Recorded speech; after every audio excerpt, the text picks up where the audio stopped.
today, as you can see that there is analytical writing. Okay, we are going to work on this. So as you have won the soccer match, we are going to win this grammar part as well. We are going to learn how to write analytically. Okay, now, so I gave you some homework and you have given me this paragraph. And could you please read this out? Mm-hmm. Okay. Yes. Now let me read it. So the author uses good descriptions. The playground is empty, which makes it feel sad. This keeps the reader interested, right? So as I told you that we need to focus on few things. So these are the things which we need to focus, and I had shared, but today we are going to learn how to actually improve on these things. Okay, so are you ready? Give me a high five. Yes. Okay then. So let's begin now. So the first thing first, if we write like this, and we will not be able to get more marks. I think we will get less than 4, right? So what should we do? We should, because this, if we write like this, it identifies a basic idea, but does not analyze how the author's language creates meaning, right? I told you a few things before. Let's first of all try and understand. It's really good to see that you have done your homework. And I'm really happy the way you have put efforts to finish this work. Now, let's make it more interesting. And let's focus on 5 on 5. So, if we write like this, it's too journal. That's first thing, because phrases such as good description do not explain what makes the description effective. And the second thing is it doesn't have any evidence. No evidence is used. So you should not include quotations from the passage itself. And the third thing is it has limited analysis. That's what we are going to work on. So the response says the playground feels sad, but does not explain how the author creates that feeling, right? We talked about that imagery. Now, no literary technique identified, which means it does not mention techniques such as personification, imagery, or symbolism. What are these? We are going to learn about that. And retelling instead of analyzing. What does it mean? Well, it repeats, it's just retelling instead of analyzing. Now we want to get a touch of you, right? You writing something about it. Now, so it repeats what happens rather than exploring or emphasizing, clarifying the author's purpose and its effects on us, that is the reader. So what should we do? We should work on TEAL structure. What is TEAL? Do you remember? Oh, you don't? Okay, let me help you with that. So TEAL, how should we spell that? Oh, yes, it is TEEL. So first one is topic sentence.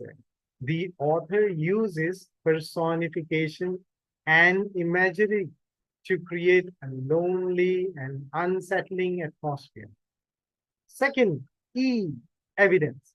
The playground is described as strangely alive, as though every swing and climbing frame was waiting for someone who never came.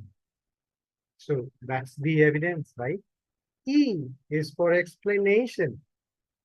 By giving the playground human qualities, the author suggests, because it is saying that the playground is waiting.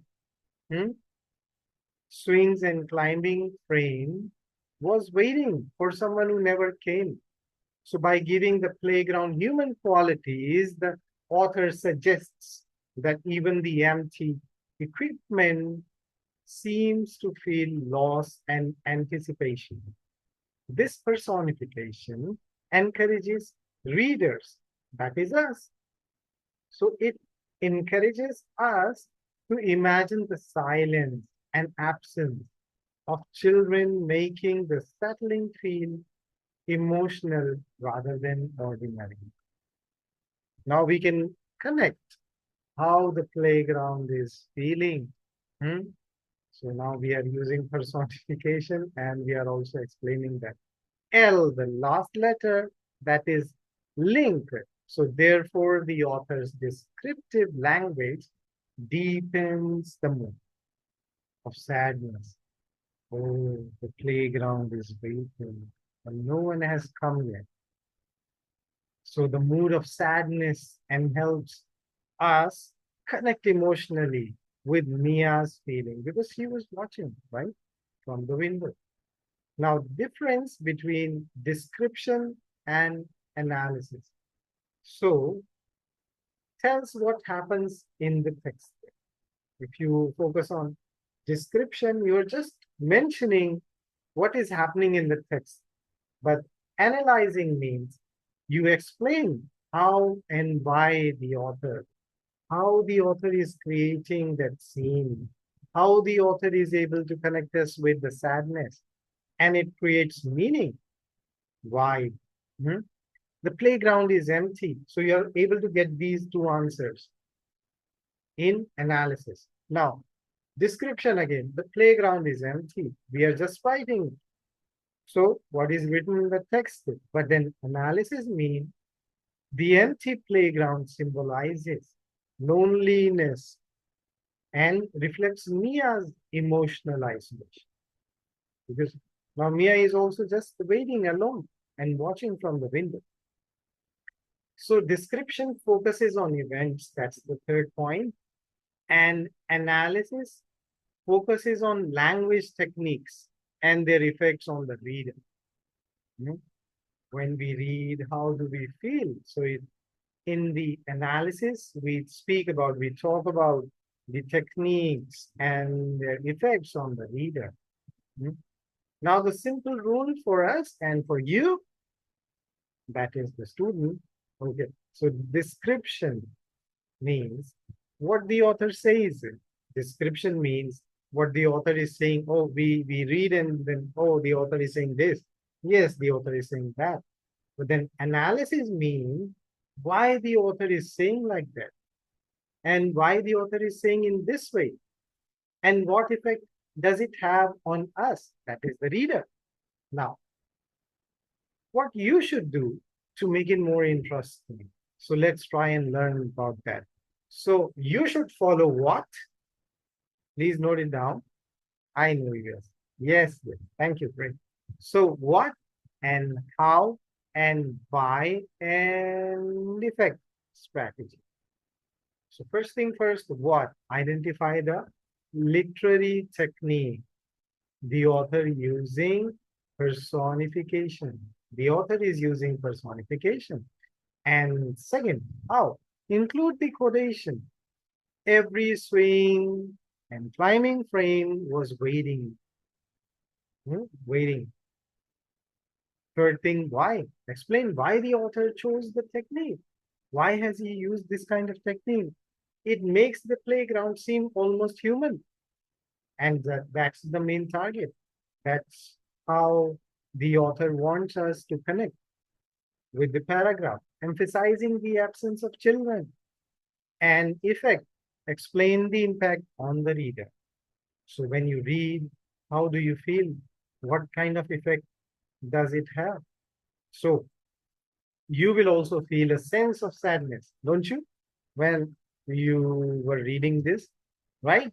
So it has a sense of sadness and understand Mia's loneliness more deeply. So what should we do? I'm going to write few points and you need to write them down. I'm going to write it in the message box as well. So the sentence starts, the author uses something to something. And you can also use another phrase that is this suggests that, and the word, that word you need to write and then implies. What does it mean? And this creates the effect of then what you understand, right? What you analyze. As a result, the reader. Now you should write about that as well. This highlights, so these are the sentences, phrases that you can actually use to give your response. This highlights. And the last one is the author deliberately chooses this language too. Why? So let me read out the paragraph the way we should read. Okay. So the author uses personification and imagery to create a powerful sense of loneliness. The playground is described as strangely alive, as though every swing and climbing frame was waiting for someone who never came. And by giving the playground human qualities, the author transforms an ordinary setting into one that reflects emotional emptiness.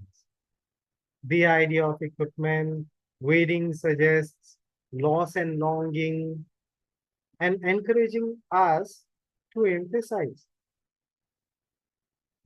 with Mia's isolation. The vivid language creates an unsettling atmosphere and demonstrates how the rather setting mirrors the character's emotions, right? So this kind of response will surely get you 5 out of 5. Okay, high five. Okay, then I'm going to share this pretty soon. Oh, yes, I've shared it in the message box. Okay, then see you in the next class. Bye bye.